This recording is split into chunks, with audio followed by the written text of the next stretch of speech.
Okay. Yeah, we'll get into that. Let's Okay. go ahead and read Book of Mormon. Let's do Book of Mormon. And listeners live, go ahead and post your concerns and questions about the Book of Mormon. Take it away, Trevor. The first thing that I brought up was that I could start to see how a story could have been concocted by Joseph Smith that wasn't 100% original. This idea of Native Americans originating. Wait, do you want to read your Book of Mormon point in the email? I do want to read it, but there was one thing that we mentioned that wasn't in here that I wanted to get in first, and it was this whole thing on view of the Hebrews. Do you remember that? Yeah. Go ahead and read what you wrote in the email and then talk about that. Okay. I just said, similar to the Book of Abraham, there are 1769 King James Version edition errors in the Book of Mormon, errors unique to the Bible that Joseph Smith owned word for word. How could these have made it into an ancient record? Okay. That was my first point. And then you went on to that was the Book of Mormon part? This is just kind of one little point within the Book of Mormon. And then we kind of got into this discussion of, with the Bible, other books like View of the Hebrews, which Joseph Smith very, very likely would have had in his possession, written by Oliver Cowdery's pastor, has basically the story of the Book of Mormon in other words. This was a very popular tale at the time. And so the Bible, the View of the Hebrews, the language that was used in the late war that Joseph Smith most likely studied as a young boy, all of these things, you can start seeing them all come together, and you can see how Joseph Smith would have pieced together the Book of Mormon. A lot of people say, well, he was 14 years old. How can an uneducated farm boy do this? But he wasn't 14. He was in his 20s when this was happening. He was a smart guy. I mean, you got to give him that. Joseph Smith was brilliant, and he knew the Bible a lot more than we give him credit for. We say he's this stupid, uneducated boy, but it's like when you really get into a story and know Joseph Smith, you realize how smart he was and how much he knew about God and the Bible. Right. Okay. So I'll recount now what I wrote down to be Grove's responses. His immediate response to View of the Hebrews and the late war was that go read them, was what he said. And he was basically saying, if you think Joseph got the Book of Mormon from View of the Hebrews, just go read View of the Hebrews, and it'll obviously prove to you that there's no real meaningful relation. And I thought it was cool because you actually said you had read from View of the Hebrews and from late war, maybe not all of it, but you had read from it. And anyway, that was an interesting exchange. But this is what apologists also say, is they say, well, it's not like he copied View of the Hebrew into the Book of Mormon, but I don't think anybody's really claiming that. It's just that the prevailing understanding in upstate New York in the 1830s about where Native Americans came from, for many, was that they came from Israel. And so that clearly was the truth that Joseph was pulling from to inspire the Book of Mormon. And there are themes in, not text, but themes in View of the Hebrews that clearly appear in the Book of Mormon. And that's all that people claim when they try and say that that View of the Hebrews inspired the Book of Mormon. And then, like you said in the discussion with Grow, the text from the late war sounds almost identical in terms of the, and it came to pass sort of language. The King James English of the late war reads in the very same sort of style as the Book of Mormon. And so then Grow goes on to basically give a Brigham Young quote where he says that Brigham Young said, "I wouldn't be stumbled if the prophet Joseph Smith translated 40 times the same text and it was different each time." And the way Grow summarized that was to say that God speaks in the language of the translators. He expresses it in the prophet's language. And so there's another argument that that Joseph only has the words that he has. Yeah. And so when he comes up with the Book of Mormon, he can only have the words that he has. So when the words appear on the stone, how I understand it, and this is how it's stated in LDS.org, is that when he's looking at the seer stone, the words appeared Right. to him, Exactly. almost glowing. Wouldn't he just write that down? Exactly. Would Exactly. he have to interpret that word and then translate it himself into a word that makes sense to him? That, you know what I mean? So that to me fell really kind of flat for me. Totally. Totally. He goes on to give a quote from Givens, which is that God intentionally leaves this evidence muddled so that there's a role of faith involved. Now, again, fine if that's your view of God, that God provides some evidence, but not a lot of evidence, and then a lot of counter evidence so that you can like spend your existence sort of trying to make sense of it all and then need to believe in something that isn't necessarily testable or true. And that's literally like the main test of your mortal existence, that you'll put your faith in some extraterrestrial being that these super flawed prophets tell you exists and are true. And if you're not willing to ignore the real evidence and believe on the words of these men who want your money, that somehow you fail the test. And it's an interesting view of God. But that's basically what Terrell Givens and Grow are basically saying, is God intentionally makes it hard and confusing so that there's a role for faith. And again, I guess it depends on your view of God. Trevor, you responded by saying that it's just too muddled, that science matters, there's evidence, there's logic, there's DNA, and that faith is fine, but that faith shouldn't be required, in spite of the evidence, that faith should sit along with the evidence, and then someone can believe if the thing that they're believing in has at least some substance to back it up. And you just... Well, yeah, John, I mean, the thing is, and I brought this up to Matt, I said, do you believe that if we did not have Jerusalem today, right? Or any evidence that the people of the Bible, actually existed, that Jesus Christ may have actually existed, do you believe we would have as many Christians as we have today?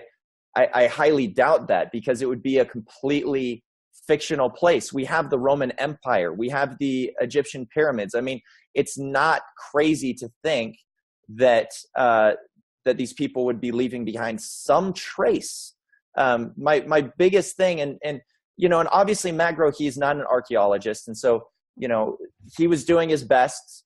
He gave me some resources, but the biggest thing for me was the fact that there is no archaeological evidence to directly support the Book of Mormon, or the Nephites, Lamanites, who numbered in the millions. And I bring up the fact that on Hill Cumorah, there was supposedly a war of a couple million people that happened. Why are there zero traces of hair, bones, swords, shields, armor, helmets, chariots, armor, just anything, just one thing, and it's not just that, but anywhere, and in my email, I talk a lot about Thomas Ferguson, who was part of the New World Archaeological organization that was actually, he was part of BYU's archaeological division. From what I understand, he was contracted by the church to go out and find archaeological evidence. And after 17 years of trying to dig up evidence for the Book of Mormon, he said, you can't set the Book of Mormon geography down anywhere because it's fictional and it will never meet the requirements of dirt archaeology, and so it just doesn't confirm what's in the book. I can get it when people say, well, it's a faith, it's a faith promoting book. There's some good stories in there that we can really learn from. They're, maybe parables or something, but to actually believe that it happened, that it's historic fact. Yeah. That's totally. Tough. That's totally. Tough. And this was where I think Grow, one of the weakest points for Grow, because basically he brings up the work of John Sorensen. And, John Sorensen is a professor at BYU. I don't know if he's an anthropologist or an archaeologist, exactly what it is, but he definitely has a PhD from a reputable school.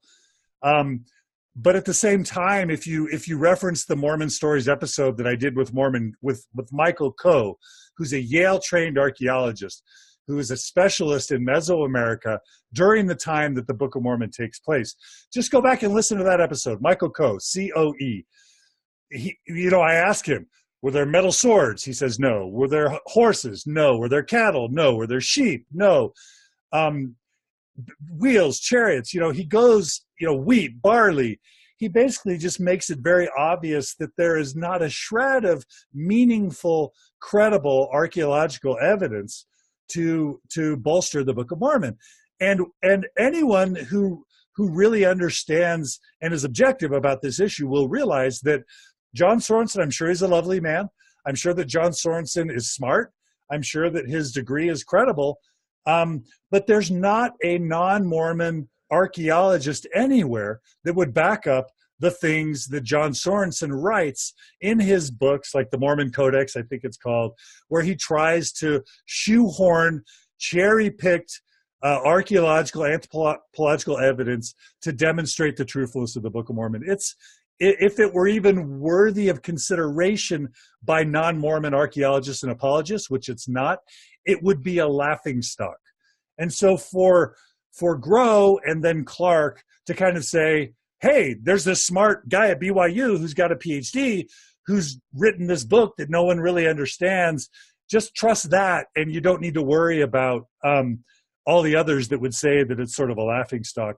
I felt like that was a weak part of Grow's and Clarke's response. Yeah, I mean, it was disappointing to me as well, but he did preface saying he's not an archaeologist. This is not his expertise. You know what I mean? So he did just kind of pass me off to a source that he believes is the best source. And unfortunately, it is John Sorensen. That was kind of where he was pointing me to. And having looked at John Sorensen a little bit prior to that, I knew already what that was going to look like. I didn't spend a lot of time reading John Sorensen stuff because very early on I could see it was a lot of theory and interpretation from a member of the church, and that's not so much what I was interested in. Anybody can have theories, and I didn't look into theories on the stuff that was going against the church's view. You know what I mean? So I'm just looking at stuff that actually makes sense. Yeah, totally. So, totally. Yeah. The other thing we just have to acknowledge about Sorensen is that he has a conflict of interest. His salary, his pension is all tied to him bolstering the Book of Mormon claims.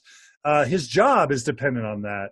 He would be fired immediately from BYU if he started telling people the church wasn't true and the archaeology doesn't match up.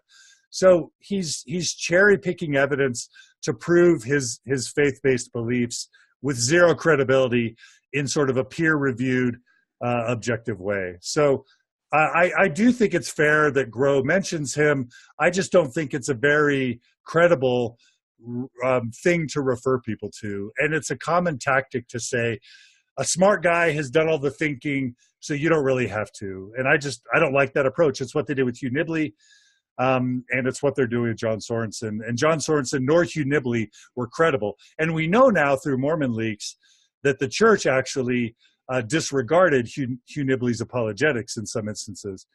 Quickly, go ahead. I was going to say Matt Grow did make a good point with the DNA analysis, I thought. Kind of an original thing that I had never heard before. Because, I came in saying that DNA analysis has concluded that Native American Indians do not originate from the Middle East or from Israelites, but rather from Asia through the Bering Strait.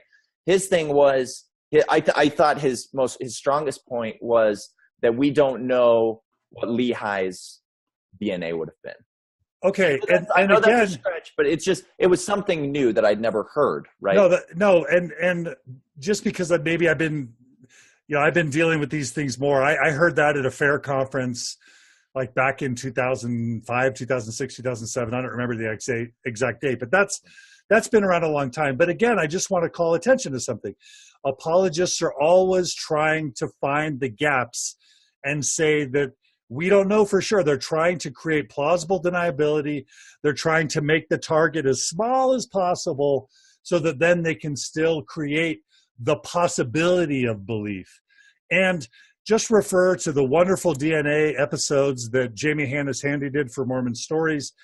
It's just not credible. If I can guarantee you something, if the DNA tests of Native Americans were to have shown that somehow Native Americans had DNA that matched what we expect Israel DNA to have been in 600 BC, the church would be going bananas over it.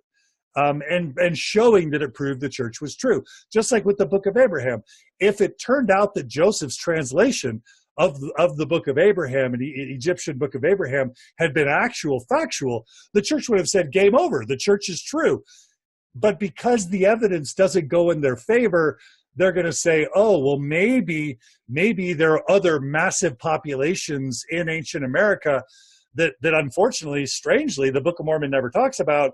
Maybe that DNA swamped all the DNA of the Lehites. And again, if that's true, they mentioned Zoramites, they mentioned Mulekites, they mentioned Jaredites. Why would they not have mentioned in the Book of Mormon this massive population that would have ended up swamping their DNA? And again, of course, we don't have samples of Lehi's DNA, but how convenient is that for the church to then say, oh, okay, since we don't have hair from Lehi, because Lehi didn't exist, by the way, then we don't know what his DNA was, and so we can't ever really know what to expect the DNA to be.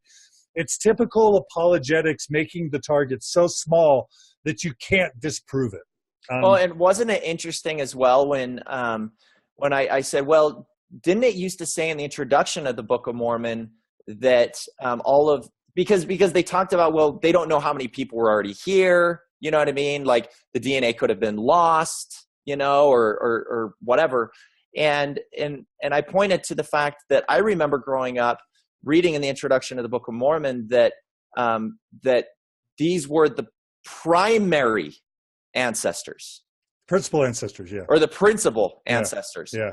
So that to me doesn't sound like, and I know since then they've changed that, but what was most concerning, instead of actually addressing that, it was more they kind of took the route of, well, yeah, but that's not Joseph Smith's, right? Like that's not. Yeah, they were like, there was a committee that in 1920 that put that introduction in there, and you very rightly asserted, yeah, it was probably a committee that was approved by the prophet at the time. Well, and that's true. The thing.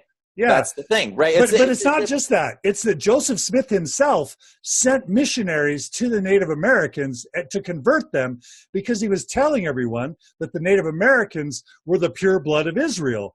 The whole Book of Mormon, this is a point that Brent Metcalf made in my interview with him.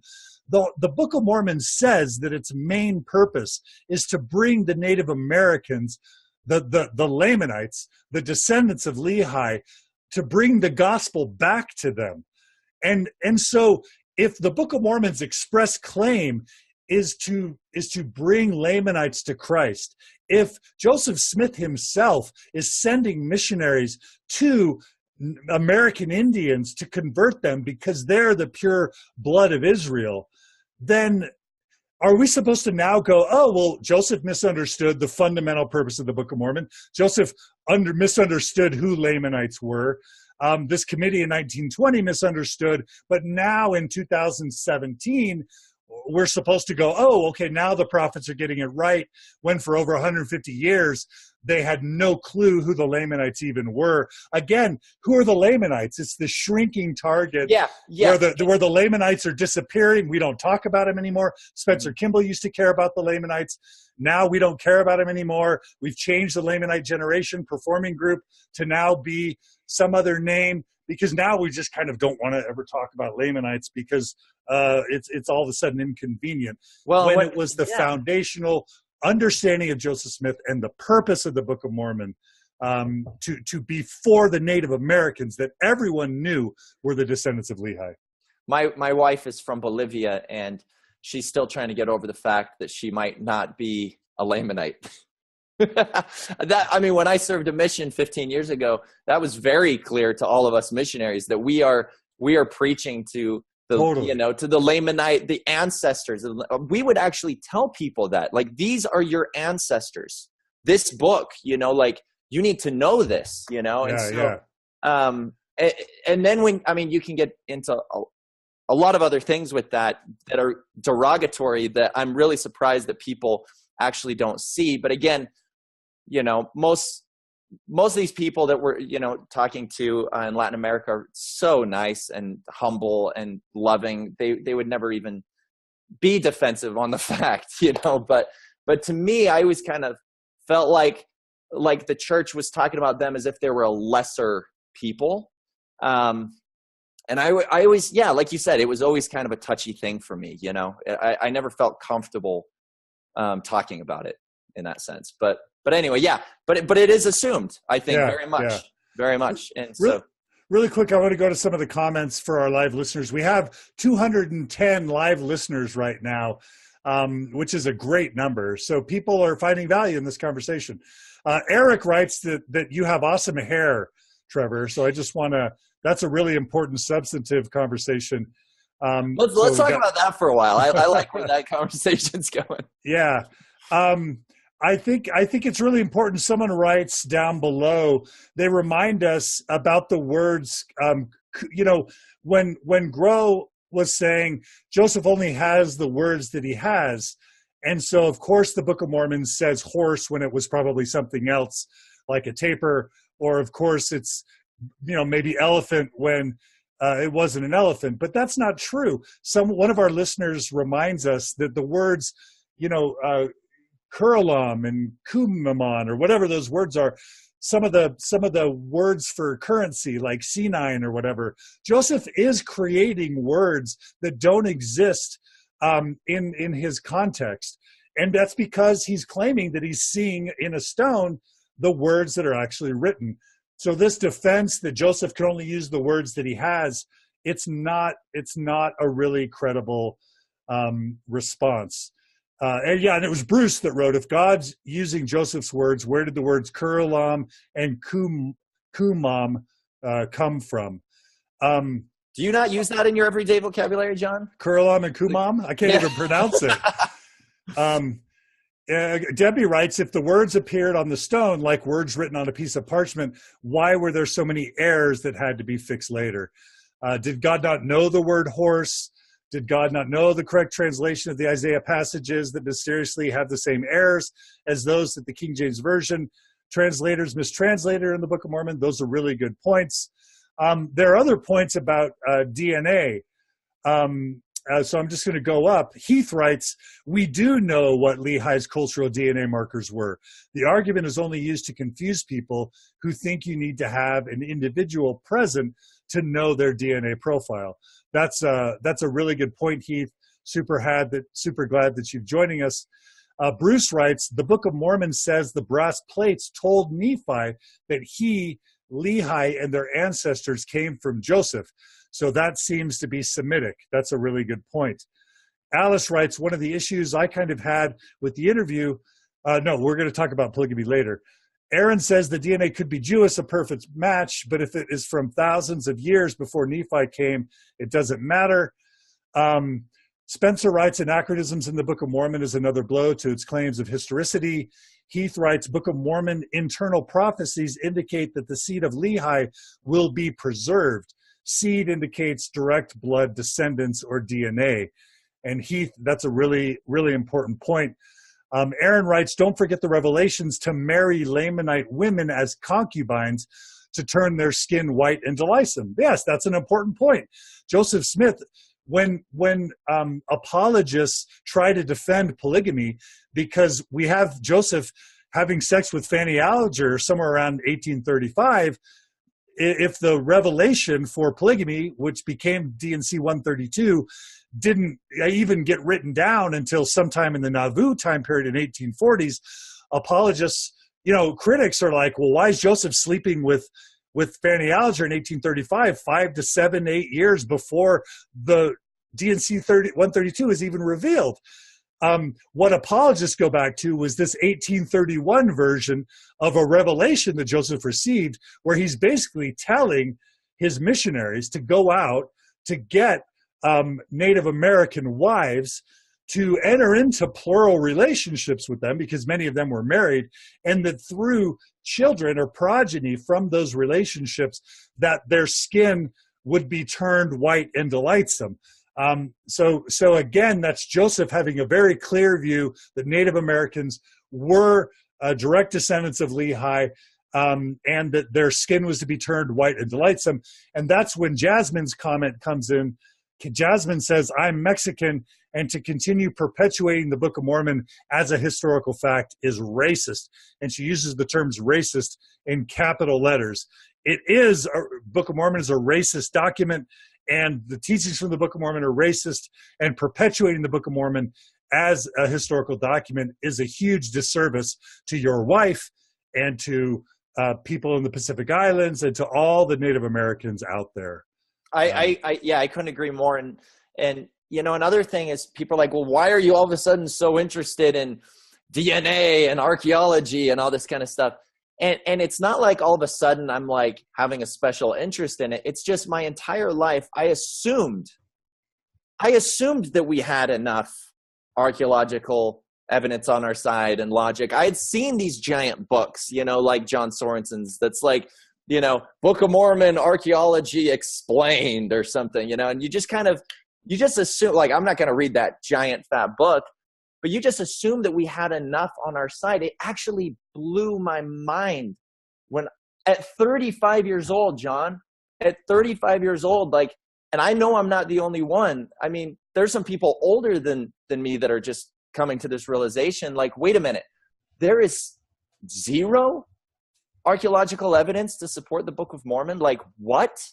Like, this, to me, a lot of people point to the Book of Abraham as the smoking gun, but to me, this was it for me. And what I told Matt was this was the domino that just kind of started everything for me, you know, just kind of tipped everything. Yeah, absolutely. I'm just going to also just add, Bethany writes, thank you for discussing the racism. And Jasmine writes, please talk about how Book of Mormon historicity is a race issue, and that not framing it that it was is perpetuating racism. It promotes erasure for Latino identities. So Jasmine, we're super grateful that and Bethany and others, we're super grateful you're bringing up the race issue. That's really important. Gracie writes, Jasmine, you're correct. I grew up believing I was a descendant of Lehi because I'm Mexican, and somehow I was cursed for being brown. And that's just kind of a disgusting, racist, awful thing. And the Book of Mormon still's got all that language. That it hasn't changed. But somehow apologists are okay with that. They're kind of like, these are not the droids you're looking for. Okay, really quick. Going back to the interview, you get frustrated at this point. It's around the 41-minute mark. And you basically just say, man, don't the Quorum of 15 talk to God? Because, you know, as soon as everything gets redefined in the committee in 1920 was right until it was wrong, and then the committee gets reversed in the 1990s or 2000s, you're just exasperated by this point. And of course, Gross says, well, what does that mean to talk to God? And that's when Clarke jumps in. And again, it's worth noting that Clarke doesn't actually speak up until 39 minutes into the hour and 20-minute conversation. But Clarke does speak up at this point, and he starts invoking the blacks in the priesthood thing. And he starts incorporating sort of Greg Prince's narrative, which we all have the benefit from now, which is that it wasn't doctrine like the First Presidency sort of signed a document saying that the black priesthood ban was doctrine, which I think happened in the 1950s. You guys can find that source document. But Clarke says it was a process. It was David O. McKay struggling with it and talking to people and trying to build a coalition. And it was a still small voice that came to Kimball. I didn't even understand where he was going with that, actually, when he started talking about that. They were basically saying revelation doesn't come by God picking up by prophets picking up the bat phone and talking to God. Revelation comes through the still small voice that can be misunderstood. And Trevor, it's just like you and me. When we try and talk to God, we all see through a glass darkly. And well, and so is that what the rest of the members of the church assume and no, believe? Because that's not what I assumed. that's the problem. And that's, again, the apologists backtracking and trying to define down what a prophet means. Now, all of a sudden, well, they're trying to have it both ways, because later in the interview, they're like, well, yes, prophets can talk to God, and there definitely can be direct revelation. But again, conveniently, whenever the revelation turns out to be wrong or racist, then all of a sudden it's like, oh, well, prophets see through a glass darkly. And, they have this still small voice that can sometimes be misinterpreted. And in the interview, you're like, well, what the freak is the use of a prophet? Those are my words, not yours.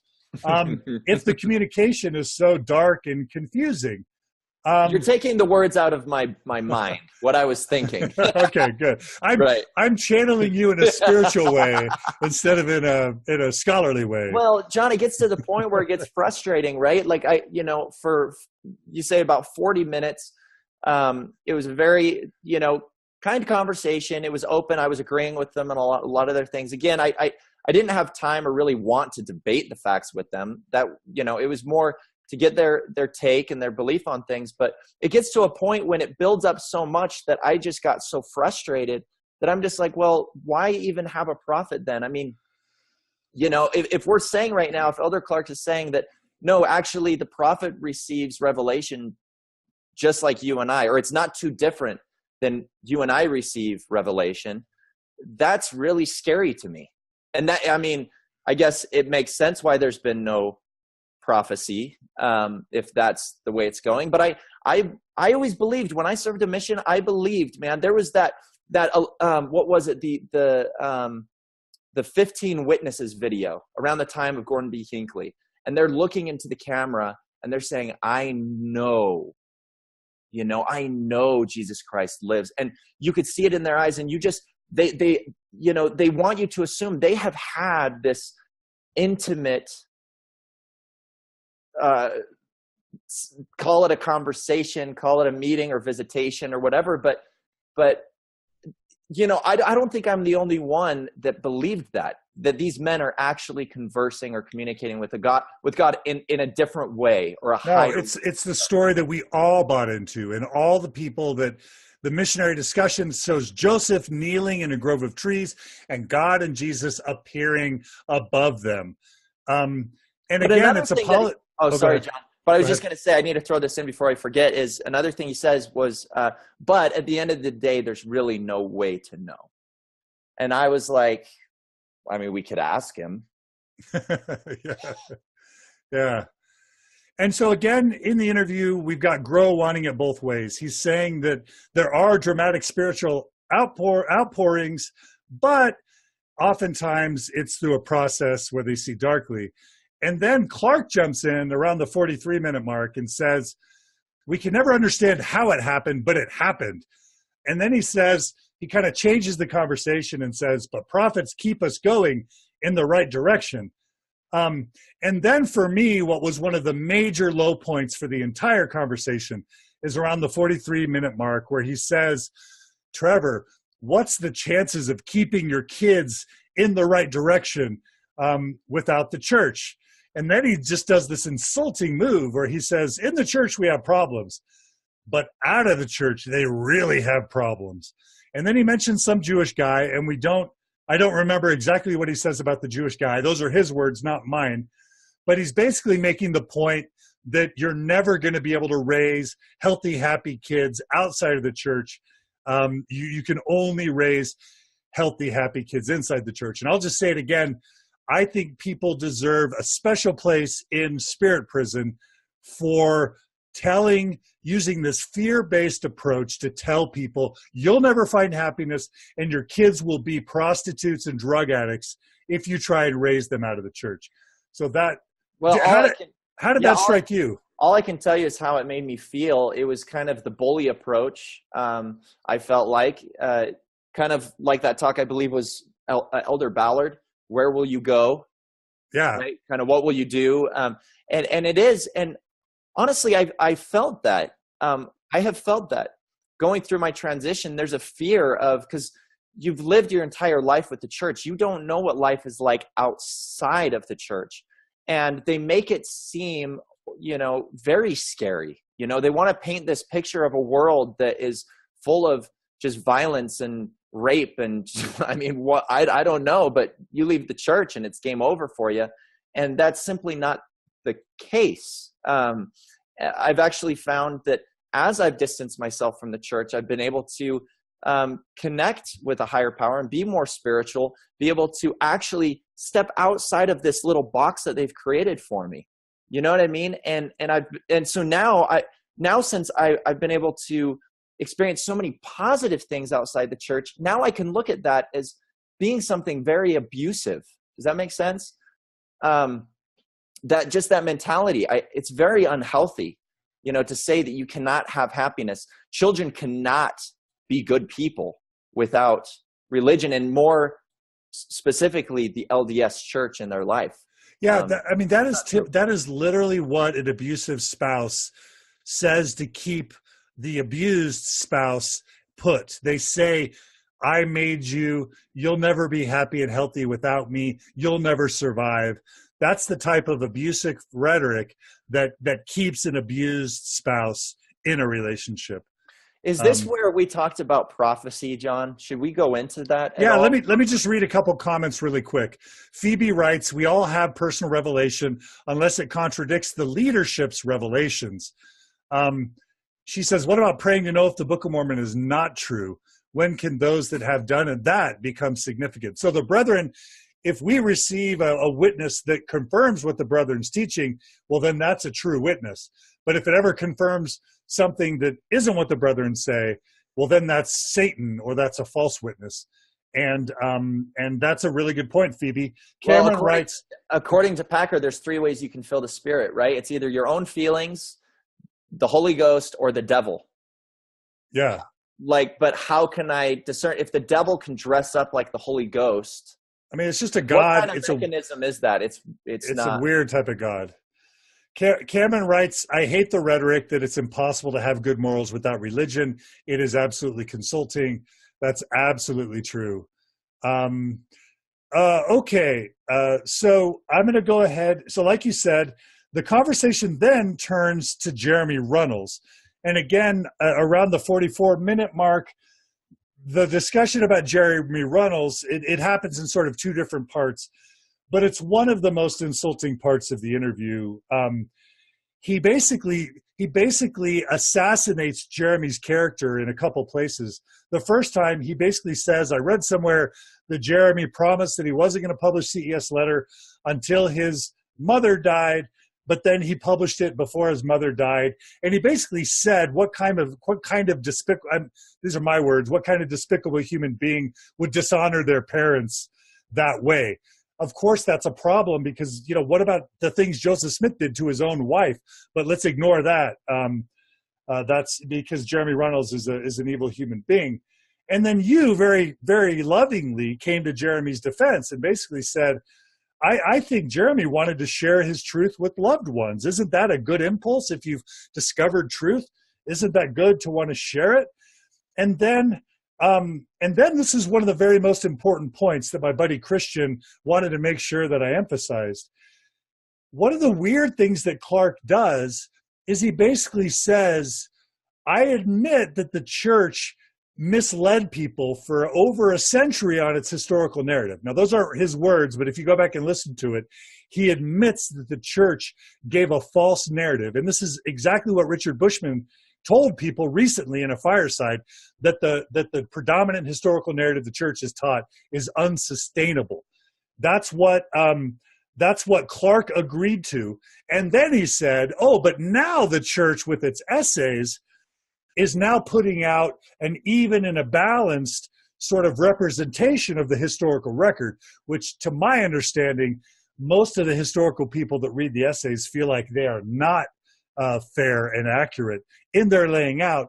But then he turns it back on Jeremy and he says, well, Jeremy doesn't do that. He doesn't lay out a fair treatment of the pros and the cons. And it's just a not credible treatment. So what did you think about his early statements about Jeremy Runnels? Well, it's kind of like as if somebody were to say, well, I'm just going to look at Joseph Smith look at his character, and then I'm going to decide whether or not whether I should read the Book of Mormon or not. Right? It's kind of backwards. And so it doesn't make sense to me, because he actually comes out and says that he hasn't read the CES letter in its entirety. He's brushed over it. He kind of gets it, right? But he hasn't really looked into it. But it seems like he's really looked into Jeremy's backstory. And I think, again, that's where, a lot of times these apologists turn to, is attacking personal character. The thing with me, though, and I said this, was the difference between, attacking Jeremy Runnels versus attacking Joseph Smith is one of these people are self-proclaiming to have seen God, to be a prophet of God, and starting a religion. One of them is simply asking questions. Yeah. Beautifully That's the said. difference. Yeah. Beautifully said. Michelle writes, I'm watching live from Provincetown, Massachusetts, with no personal connection to Mormonism, just a lifelong curiosity about these beliefs you are discussing. She says, thanks for the masterclass. That's high praise from Michelle in Massachusetts, who's never been Mormon. Wow. Bill Porter writes, most of my friends outside of the church behave better than some in the church. Amy writes, religion is full of moral relativity and immaturity. Jace writes, all children are born atheists. A lot of people like the comparison of the abusive mentality when they tell people you'll never find happiness outside of the church. Summer writes, it was my number one fear when my sister-in-law told me she no longer believed. I thought, quote, how is she going to raise her kids without it? Now that I'm out, Summer says, it's easy to see the beauty of raising my kids so differently, free to be whoever they want to be. And a lot of people are just really upset that Clarke would basically say that you can't raise happy, healthy kids. Fred writes, saying it's worse outside of the church, ? The presumptuous arrogance of those people is just staggering. And Cameron writes, I hate the rhetoric that it's impossible to have good morals without religion. It's absolutely insulting. And I just think every prophet, seer, revelator, Quorum of 70, bishop, stake president needs to get that point, that they're being deeply offensive and abusive when they use that rhetoric. Absolutely. Yeah. Couldn't agree more. Okay. It goes on to a discussion about FAIR, the apologetic group. They make it very clear that FAIR is not funded by the church. But what they do is they go, hey, FAIR is just a bunch of good people, good men and women trying to do the best they can. Again, they're going to imbue on FAIR people these really altruistic, pleasant, happy, good motives when they were just willing to throw, or at least Clarke, and I think Groh does it too, willing to throw Jeremy Runnels under the bus. Was Elder Clarke's point about why Jeremy Runnels' character was in question, was that even, I don't know, was that even convincing to anybody else? That's what I would love to ask people. I mean, that he didn't respect, Elder Clarke says, well, I just can't imagine listening to somebody that wouldn't respect a dying mother's wishes. That was... No, it's a typical ad hominem attack. If you don't have a strong argument, you attack the person who's making the counter argument. It's typical Mormon apologetics. Farms did it. Maxwell Institute did it. FAIR does it. FAIR tries not to do it anymore. But clearly Mormon general authorities and historians are still doing it behind closed doors. And they do it with John DeLynn. They do it with Kate Kelly. They did it with Vaughn Brody. They did it with Michael Quinn. They did it with Simon Southerton. Oh, they're adulterers. Oh, they're child molesters. Oh, they're, they don't love their moms. They kill little kiddies and torture them. They'll use any justification they can to associate evil with the critic so that you won't consider their argument. Well, and as disturbing as this whole conversation was, believe it or not, it got worse. When I said, well, Jeremy Runnels isn't, professing to be anything more than a man with questions. And he's, it's not like he's running a religion here. And Elder Clarke very, very adamantly says, oh, yes, he is. And I'm kind of shocked by it. I was like, oh, what do you mean by that? And he says, well, he's running the anti-Mormon religion. Yeah. Yeah. And that was at the 53-minute mark. Super disgusting. He says that Jeremy Runnels tells you to follow him. And it's just a disgusting, awful. Jeremy Runnels is a good man. And what people should do is say, critics have credible concerns. They're generally honest people just trying to discover what's true. We may disagree with them, but we're not going to malign their character. And it's something that apologists and historians who work for the church don't yet have the integrity to admit. And so they use ad hominem, and it's really disgusting. There's no other word for it. Right. Okay, let's jump to the issue number 4 that you wrote in your email, which is about the witnesses. Okay. So we started talking about the witnesses, and kind of how I let off on this was, and I'm not sure if when the last time you may have gone to the Church History Museum, but for me, I hadn't gone since I'd gone through this whole crisis, and I remember it being such a beautiful museum. And so when I walked in, I was just wondering, I wonder how my perspective will have changed now, understand a little bit more. And so when I walked in, the first thing that I saw were these sculpture kind of art renditions of the witnesses. And there's the 3 witnesses there around a rock, and they're all, they're flipping through the pages of the golden plates. And that to me just automatically gave me a really sick feeling inside, because for somebody that's investigating the church, right, it gives off a feeling of that literally happened when it didn't. And so, if you're already in the church and you're aware of the fact that they only saw the plates in vision, and maybe they had this experience in vision, and maybe this whole rendition is just a dream, right? That's one thing. But I think that people believe when they see stuff like that, that literally happened, right? And so I talked about that, and I talked about, and then this is what I wrote in the email. I said, my testimony in the Book of Mormon leaned not completely, but heavily on the fact that 11 witnesses had seen and or touched the plates, and I was relying on these men as credible witnesses. I was surprised to learn, however, that not one person by their account have ever seen them with their physical eyes or touched them.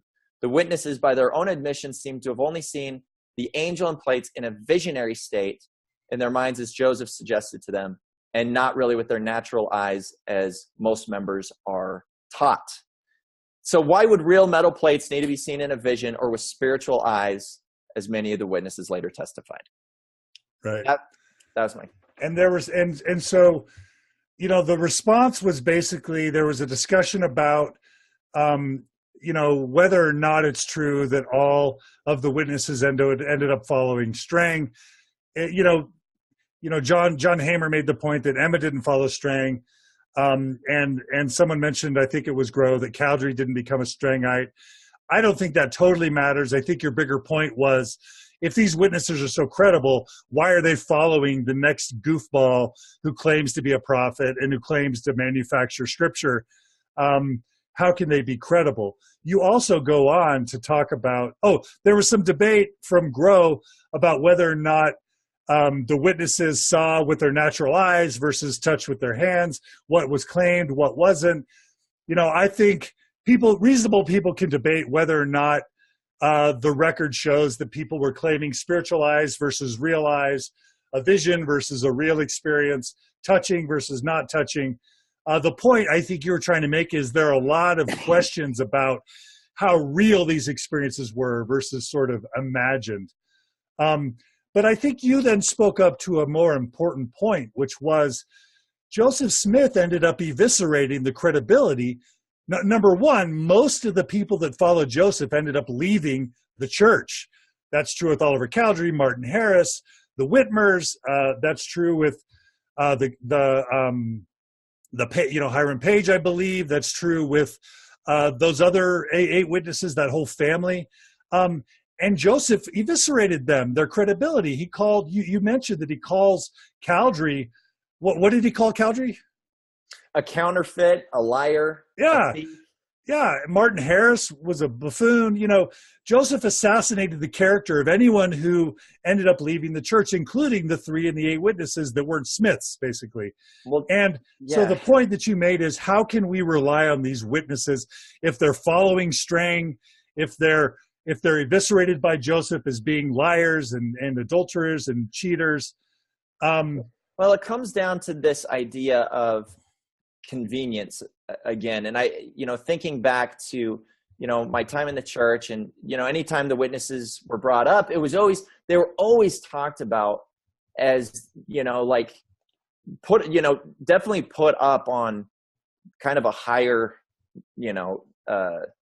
chair, if you will, just as good, honest, like Abe Lincoln type people, you know what I mean? And then later, anytime you talk about something that might, be, put them in a negative light, then it's brought up like, oh, well, Joseph Smith did say that this guy was, a liar, counterfeit, thief, all that kind of stuff. So that probably explains that. So again, it goes back to this convenience thing, right? When they were in favor of it, they were the best men ever, the most honest people ever. As soon as they testify against it, right, or say something to make people doubt, I should say, that's probably more accurate.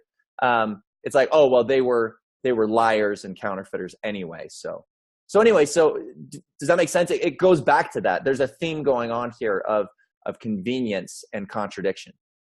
Absolutely. Absolutely. I'm going to bring in some comments from our listeners. Spencer also, Bethany writes that the essays are completely whitewashed. That's a good point. Spencer invokes, reminds us that it's the ad hominem fallacy. Don't attack the person, critique the ideas. I think Joseph used ad hominem when the witnesses were against him, like you say, but when the witnesses were for him, like you say, the witnesses were awesome. Chelsea writes, I choose to live a life without fear. Kimberly writes the point, wasn't Joseph Smith raised outside of Mormonism? That's, again, to this point about, can good people be raised outside of Mormonism? Gabe makes a really good point. We are encouraged to read the Book of Mormon and use it to judge if Joseph is a true prophet. However, we are discouraged from looking at Joseph's history and past. How come an individual like Jeremy Runnels doesn't get the same courtesy? In other words, why don't the brethren just say, yeah, check out the CES letter, pray about it. If it seems true, if it inspires you, then you have your witness. But the brethren, again, don't want to steer you in any way that would allow you to make a conclusion that doesn't support what they want to say. Joshua writes, church leaders should know that the glow of the Spirit doesn't shine from a gaslight. Treating Jeremy that way is deplorable. That is good poetic prose, Joshua. Thank you for writing. Other people are attacking the ad hominem. They're really frustrated with that. Andrew writes, Jeremy Runnels' character is impeccable. Meeting him in person will clear that up for anyone who has questions in regards to his motives. I've met Jeremy many, many times, and I've found his character. Well, that's the difference. We can actually give Jeremy a call. We can meet with him. We can talk to Jeremy. We can't talk to Joseph, right? We have no idea really how bad it was, and so. Yeah. Greg Kearney writes really quickly. Greg Kearney is a great guy. He's one of the first people I interviewed in Mormon Stories. I interviewed him about Masonry. He's been a supporter of FAIR, I think, in the past. Maybe he still is. Greg writes, no, now, John, I have never personally attacked you or anyone else. Gregory, I've never claimed that you've attacked me. FAIR has had a history of ad hominem in the past, and I think I did say that they're trying to clean that up. I think there was an instance with Scott Gordon last year where he kind of blew that, but I believe him, and I take him and others at their word that FAIR is trying to clean that up. My sister and my brother-in-law are part of FAIR. I think there's a lot of good people at FAIR. My point was, historically, ad hominem has been a classic go-to tool for apologists. And then Christina writes, the bishop from the pulpit told the ward not to associate with my family after they left. So Christina's dad was my second counselor in the stake presidency in Houston when he left the church. Tina was told, the bishop told the members of the ward not to associate with the Prince family after the Prince family left. Many rumored that Bill Prince had lost his mind. Even his own parents told the other siblings that he had lost his mind and went crazy because he had left the church. So Bill's parents, Doug Prince, told their children that their son Bill had lost his mind and went crazy. So again, rank and file members look to church leaders and apologists, learn ad hominem, and then they do it to each other as well.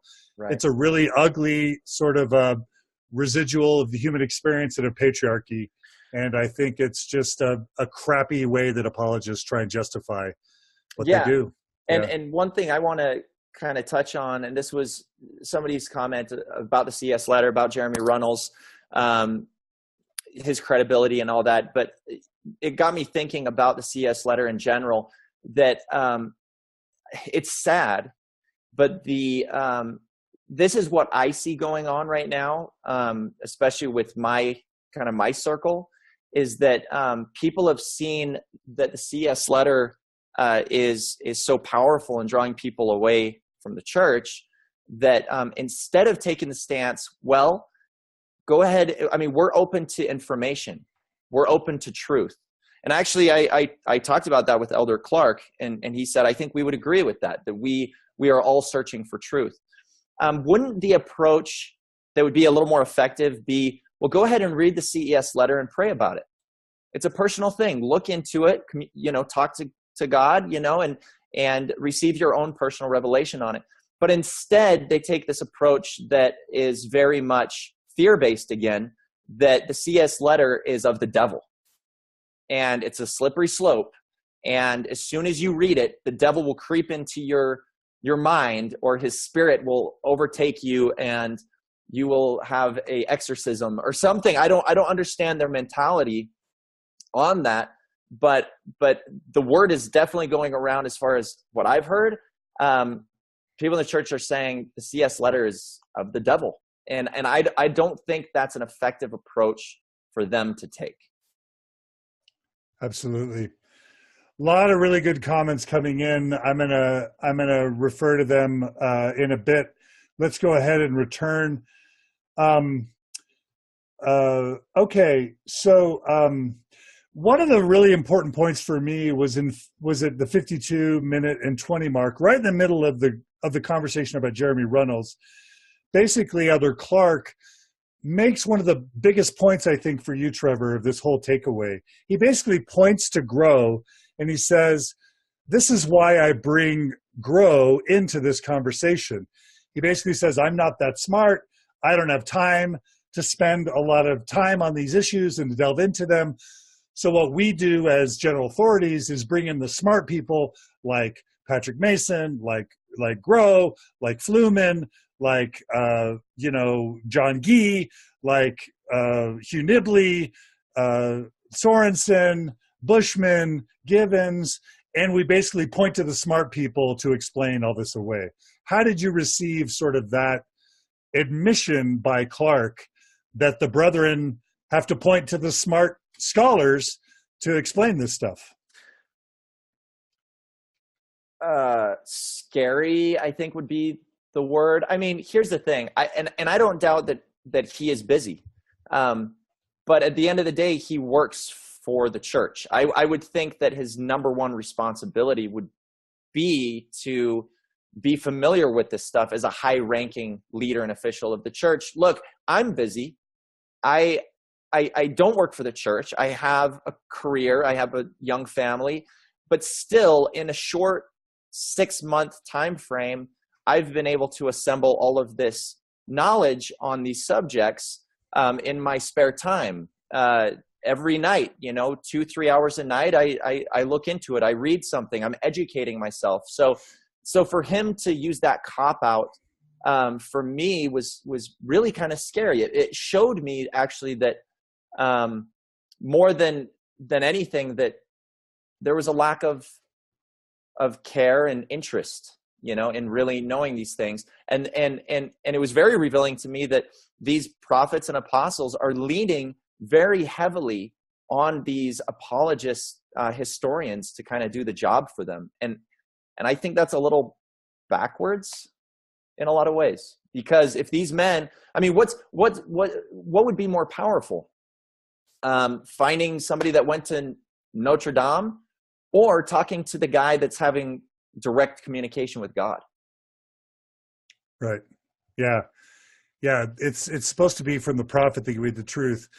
And the scholars, it's also interesting how when a learned scholar criticizes the church, well, that's pride and that's the learnings of men. But when a scholar validates the church's point of view, well, here's a smart, honorable, good man who supports what we're saying. They always kind of, again, want it both ways. Yeah, and another thing that was brought up was, well, we can always do tit for tat. That was said several times, kind of tit for tat kind of thing, To me, these issues are not tit for tat. I mean, these are giant, like, earth-shattering concerns and issues that we have. And I'm not talking about little events in time that have happened to some more of these obscure prophets. I'm talking about the cornerstone, or the basic foundation of our faith, and that's Joseph Smith in the Book of Mormon. And I think all of us, everybody as members of the church, but especially the leaders of the church, should know how to answer these questions. Absolutely. You're right. It's a cop-out for them to say, I don't have time, I'm too busy administering the church. People's faith is based on evidence. It's based on factual, historical claims.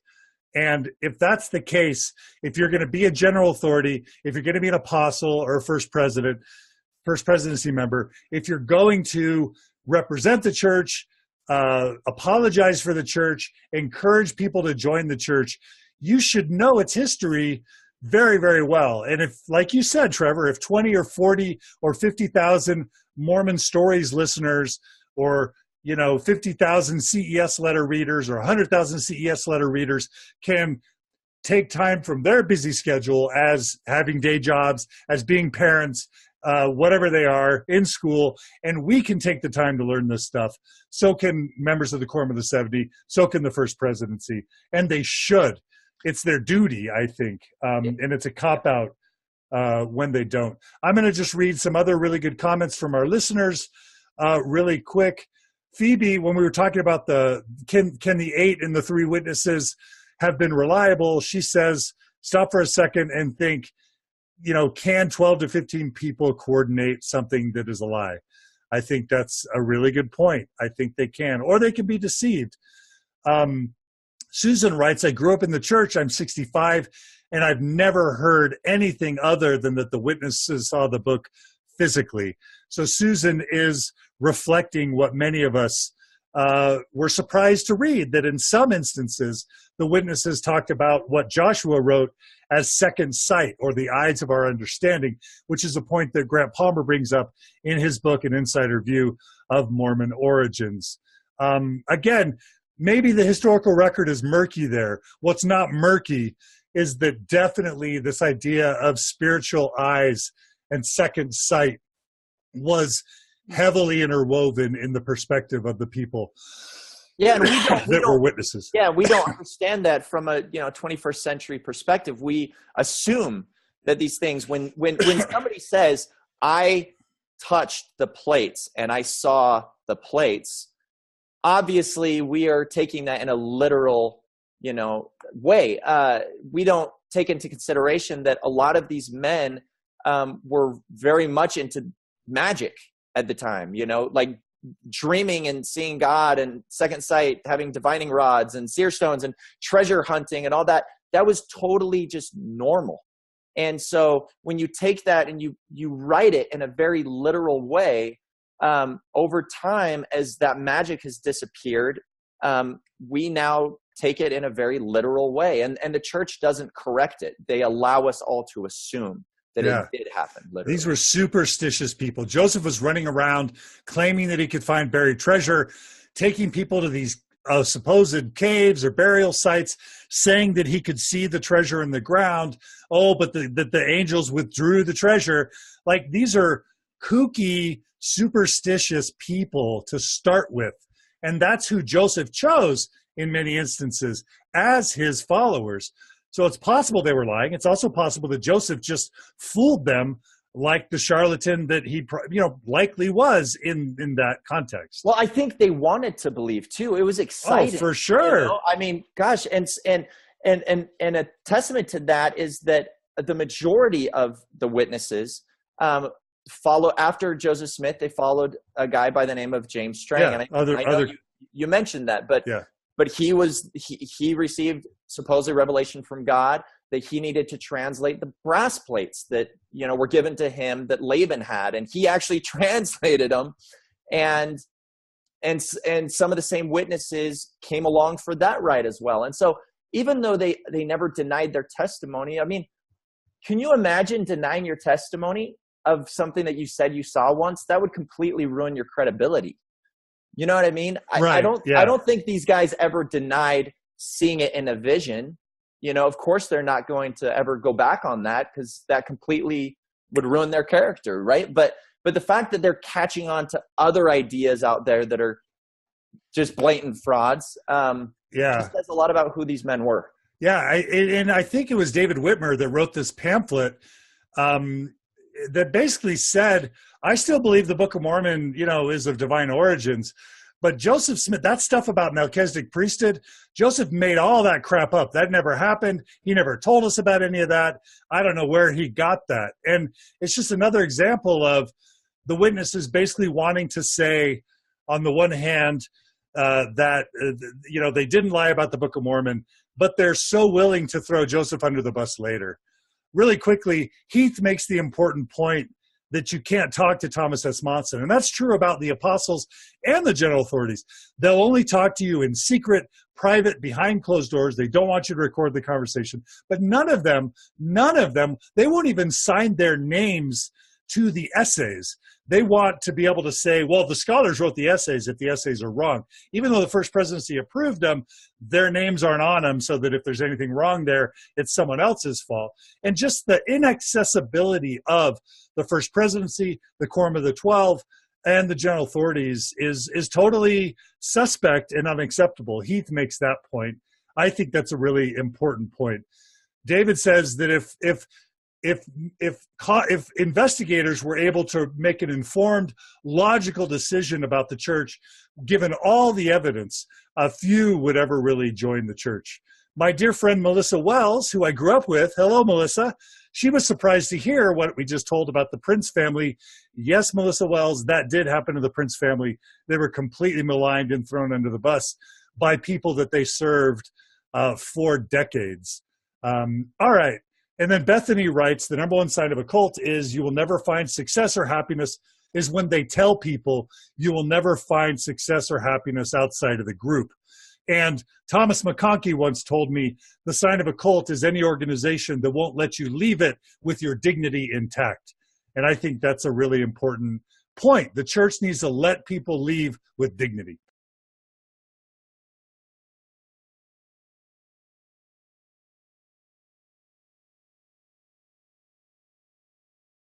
And obviously Matt Groh, he's not an archaeologist. And so, he was doing his best. He gave me some resources, but the biggest thing for me was the fact that there is no archaeological evidence to directly support the Book of Mormon or the Nephites, Lamanites, who numbered in the millions. And I bring up the fact that on Hill Cumorah, there was supposedly a war of a couple million people that happened. Why are there zero traces of hair, bones, swords, shields, armor, helmets, chariots, armor, just anything, just one thing, and it's not just that, but anywhere, and in my email, I talk a lot about Thomas Ferguson, who was part of the New World Archaeological organization that was actually, he was part of BYU's archaeological division. From what I understand, he was contracted by the church to go out and find archaeological evidence. And after 17 years of trying to dig up evidence for the Book of Mormon, he said, you can't set the Book of Mormon geography down anywhere because it's fictional. and it will never meet the requirements of dirt archaeology, you know? And so it just doesn't confirm what's in the book. I can get it when people say, well, it's a faith, you know, it's a faith promoting book. There's some good stories in there that we can really learn from. They're, you know, maybe parables or something, but to actually believe that it happened, that it's historic fact. Yeah. Yeah, That's totally. tough. That's totally. Tough. And this was where I think one of the weakest points for Grow, because basically he brings up the work of John Sorensen. And, you know, John Sorensen is a professor at BYU. I don't know if he's at the Book of Mormon. And there are themes in, not text, but themes in View of the Hebrews that clearly appear in the Book of Mormon. And that's all that people claim when they try and say that that View of the Hebrews inspired the Book of Mormon. And then, like you said in the discussion with Grow, the text from the late war sounds almost identical in terms of the, you know, and it came to pass sort of language. The King James English of the late war reads in the very same sort of style as the Book of Mormon. And so then Grow goes on to basically give a Brigham Young quote where he says that Brigham Young said, "I wouldn't be stumbled if the prophet Joseph Smith translated 40 times the same text and it was different each time." And the way Grow summarized that was to say that God speaks in the language of the translators. He expresses it in the prophet's language. And so there's another argument that that Joseph only has the words that he has. Yeah. And so when he comes up with the Book of Mormon, he can only have the words that he has. So when the words appear on the stone, how I understand it, and this is how it's stated in LDS.org, is that when he's looking at the seer stone, the words appeared to him, exactly. almost glowing. Wouldn't he just write that down? Exactly. Would he have to interpret that word and then translate it himself into a word that makes sense to him? That, you know what I mean? So that to me fell really kind of flat for me. Totally. He goes on to give a quote from Givens, which is that God intentionally leaves this evidence muddled so that there's a role of faith involved. Now, again, fine if that's your view of God, that God provides some evidence, but not a lot of evidence. That Joseph Smith most likely studied as a young boy. All of these things, you can start seeing them all come together, and you can see how Joseph Smith would have pieced together the Book of Mormon. A lot of people say, well, he was 14 years old. How can an uneducated farm boy do this? But he wasn't 14. He was in his 20s when this was happening. He was a smart guy. I mean, you got to give him that. Joseph Smith was brilliant, and he knew the Bible a lot more than we give him credit for. You know, we say he's this stupid, uneducated boy, but it's like when you really get into a story and know Joseph Smith, you realize how smart he was and how much he knew about God and the Bible. Right. Okay. So I'll recount now what I wrote down to be Grow's responses. His immediate response to View of the Hebrews and the late war was that you know, go read them, was what he said. And he was basically saying, you know, if you think Joseph got the Book of Mormon from View of the Hebrews, just go read View of the Hebrews, and it'll obviously prove to you that there's no real meaningful relation. And I thought it was cool because you actually said you had read from View of the Hebrews and from late war, maybe not all of it, but you had read from it. And anyway, that was an interesting exchange. But you know, this is what apologists also say, is they say, well, it's not like he copied View of the Hebrew into the Book of Mormon, but I don't think anybody's really claiming that. It's just that the prevailing understanding in upstate New York in the 1830s about where Native Americans came from, for many, was that they came from Israel. And so that clearly was the truth that Joseph was pulling from to inspire, and then a lot of counter evidence so that you can like spend your existence sort of trying to make sense of it all and then need to believe in something that isn't necessarily testable or true, and that's literally like the main test of your mortal existence, that you'll put your faith in some extraterrestrial being that these super flawed prophets tell you exists and are true. And if you're not willing to ignore the real evidence and believe on the words of these men who want your money, that somehow you fail the test. And it's an interesting view of God. But that's basically what Terrell Gibbons and Grow are basically saying, is God intentionally makes it hard and confusing so that there's a role for faith. And again, I guess it depends on your view of God.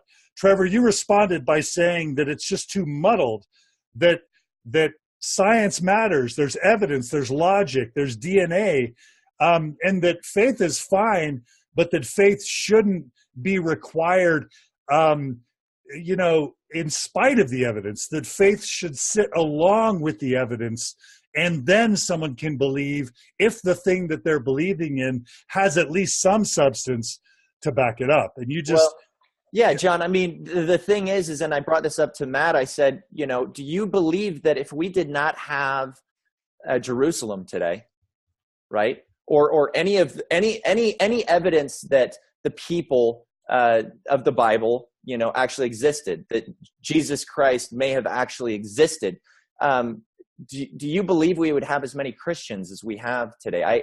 I highly doubt that, because it would be a completely fictional place. We have the Roman Empire. We have the Egyptian pyramids. I mean, it's not crazy to think that that these people would be leaving behind some trace. My biggest thing, and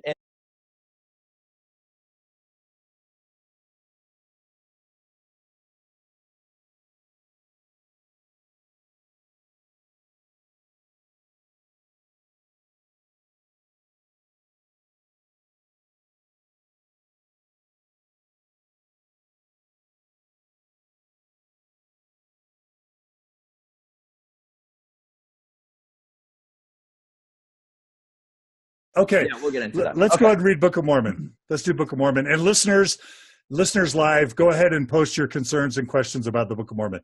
Take it away, Trevor. The first thing that I brought up was that I could start to see how a story could have been concocted by Joseph Smith that wasn't 100% original. This idea of Native Americans originating... Wait, do you want to read your Book of Mormon point in the email? I do want to read it, but there was one thing that we mentioned that wasn't in here that I wanted to get in first, and it was this whole thing on view of the Hebrews. Do you remember that? Yeah. Go ahead and read what you wrote in the email and then talk about that. Okay. I just said, similar to the Book of Abraham, there are 1769 King James Version edition errors in the Book of Mormon, errors unique to the Bible that Joseph Smith owned word for word. How could these have made it into an ancient record? Okay. That was my first point. And then you went on to that was the Book of Mormon part? This is just kind of one little point within the Book of Mormon. And then we kind of got into this discussion of, with the Bible, other books like View of the Hebrews, which Joseph Smith very, very likely would have had in his possession, written by Oliver Cowdery's pastor, has basically the story of the Book of Mormon, in other words. This was a very popular tale at the time. And so the Bible, the View of the Hebrews, the language that was used in the late war,